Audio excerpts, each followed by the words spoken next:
I thought I'd share some reflections about loyalty. So, this is not a fully formed idea, it's just some reflections that I've been mulling over, um, sparked by the present situation in the country, but then also seeing how it pertains to so many different things in our lives.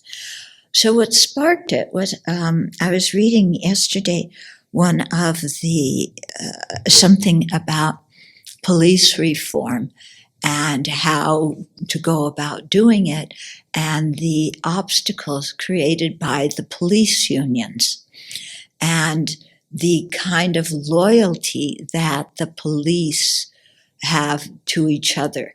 And that was really shown very much last weekend when two policemen in Buffalo, New York shoved a 75-year-old man who fell and cracked his head. And when they were, I don't know if they were terminated or placed on leave, then the 57 other officers all kind of did the same thing. Because there's this sense of loyalty to the group. So I was thinking, in so many aspects of our life, there's loyalty, and loyalty that comes voluntarily and loyalty that is being demanded of us. So today, for example, loyalty to our family. Yeah, to really stand up for the family. In olden times, what was it? The McDonald's and the somebody else. Hatfields and the McCoys. Oh, sorry.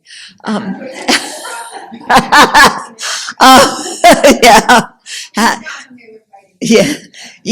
Or in the West Side Story, the Crips and the Bloods, and there's always the Sharks. Oh, okay, yeah. The Crips and the Bloods were from L.A. That's where I grew up. Okay, and so West Side Story was the Sharks and Jets. Okay, yeah. Well, Crips and Bloods are what I hear about because the guys in prison that I correspond with, they talk about the gangs and the kind of loyalty that is demanded, to your race, to your ethnic group. Yeah. And if you don't give your loyalty, you're not protected and you're in big trouble. Okay. Loyalty to football teams, to baseball teams. Yes, one of our nuns back there, we all know she likes the purple socks, the green socks.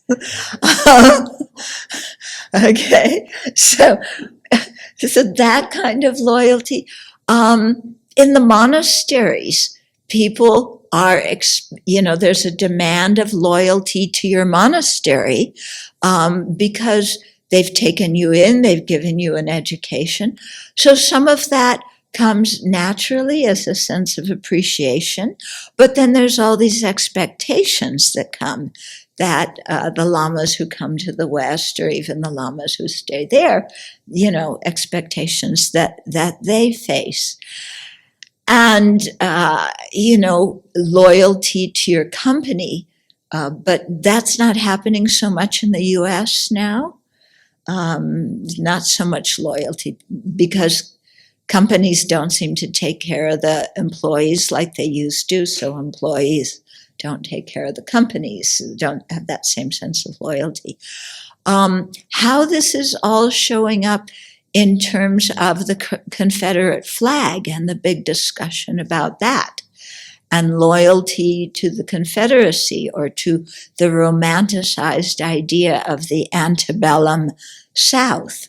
This is a big sense of loyalty for some people, and they don't want those statues coming down.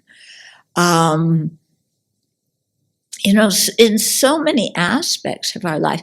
I started to mention family, loyalty to family, because I read that Trump's niece is going to come out with a book, I think in August, kind of telling the family secrets, because she and her brother have not gotten along very well with Donald and the other siblings, because their father was Fred Jr.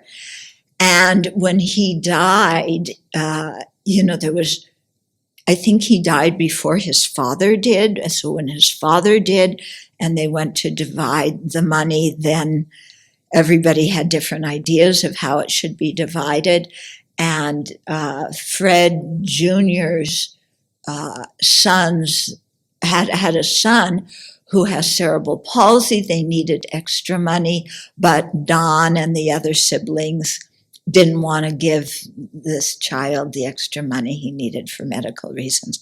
So anyway, so the niece is quite upset. There's bad blood in the family, and she's writing a book about it. So what does that mean when you expose something about a group that you're supposed to be loyal to? Does that mean that you're bad? Is loyalty always good? Can loyalty be demanded? I think these are all kind of questions to pay attention to. Personally speaking, I don't think we can demand loyalty. I think loyalty needs to be earned.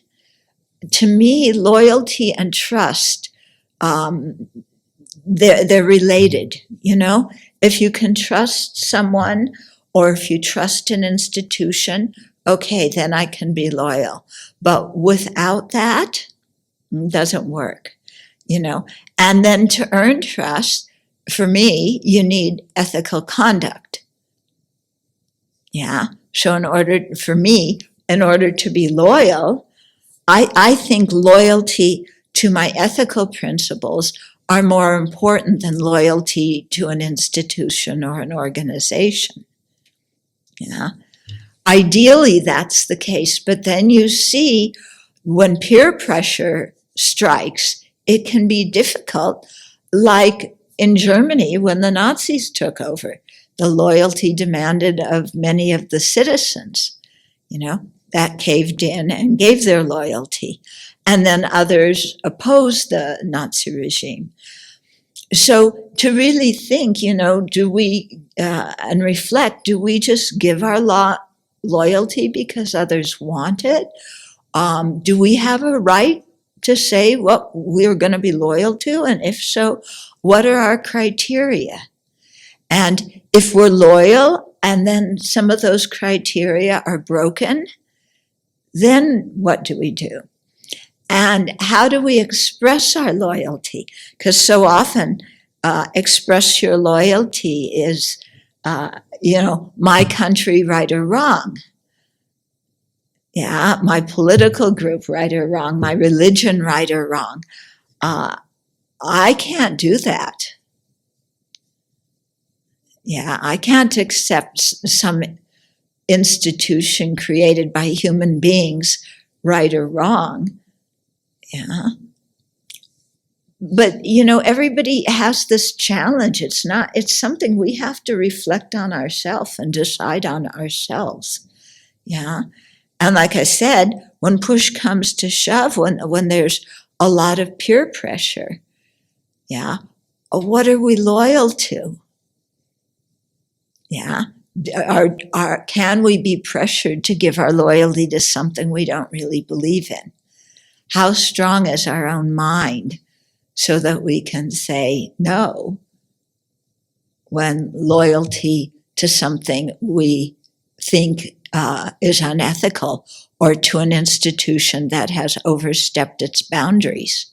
What do we do then? Yeah. So these are just some thoughts that I had. And to me, it relates very much to Dharma and, our ethical principles, how we live our lives, how we conduct ourselves in society, and the kind of karma we create by being loyal when, in my mind, someone or something deserves loyalty, in creating virtue. But then also, do you create, or people are going to come to different conclusions about when they refuse to give their loyalty and approve something because they disagree with it. Yeah. Another instance, I remember being in Singapore and at teachings, people say, what happens if your boss is asking you to lie? So that's a question. Are you loyal to your boss? Are you loyal to the company? Or are you loyal to your ethical principles? Yeah. When I said, you quit, many people went, oh! Yeah, because you quit, you give up your job,